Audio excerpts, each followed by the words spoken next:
Lisa Endersby. I'm an educational developer with the Teaching Commons at York University in Toronto, Ontario, Canada.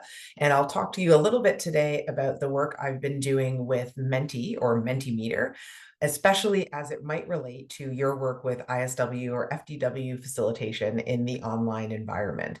So again, we well know that with an ISW or an FDW, there are lots of opportunities, and really it is the cornerstone of an ISW or FDW for peer feedback and peer engagement. How and how else can we model, demonstrate, and support this type of engagement that we know is important for deeper learning?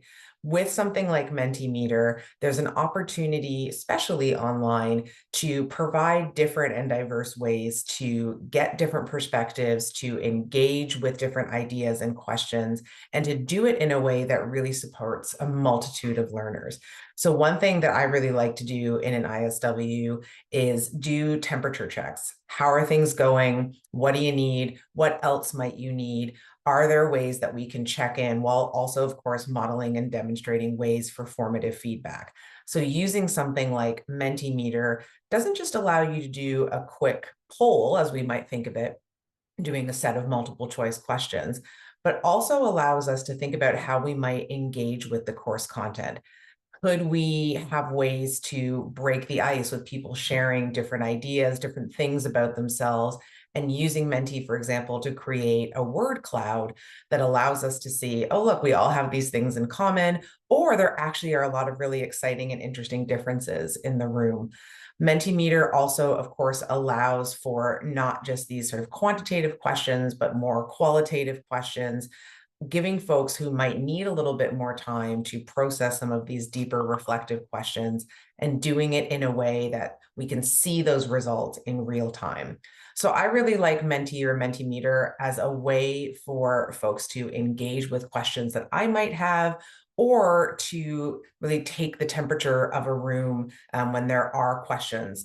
Normally in an in-person environment, we may just be able to raise hands or chat with each other across the table, but using something like Mentimeter might help bridge into some really good conversations, or might really support that kind of participatory learning. The advice I typically give for something like Mentimeter is to try it out in advance. You will end up being tech support for something like Mentimeter. So make sure that you're able to see things both from the host or administrator side as well as from the participant side.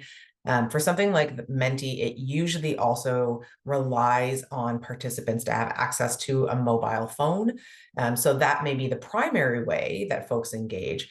But I found that it's really helpful to share both the code that folks would need to input into their mobile phone or on their website, as well as the QR code that people can scan, as well as the URL that folks can click on to access the poll or your questions right on their computer. While often we might assume that folks will have a mobile phone with them, they may not.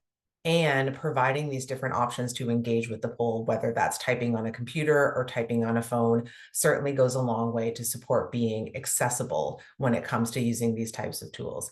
So I highly encourage Mentimeter to start some really good conversation, and of course, provide different ways to record and to present those different ideas to your group. Let me know how it goes.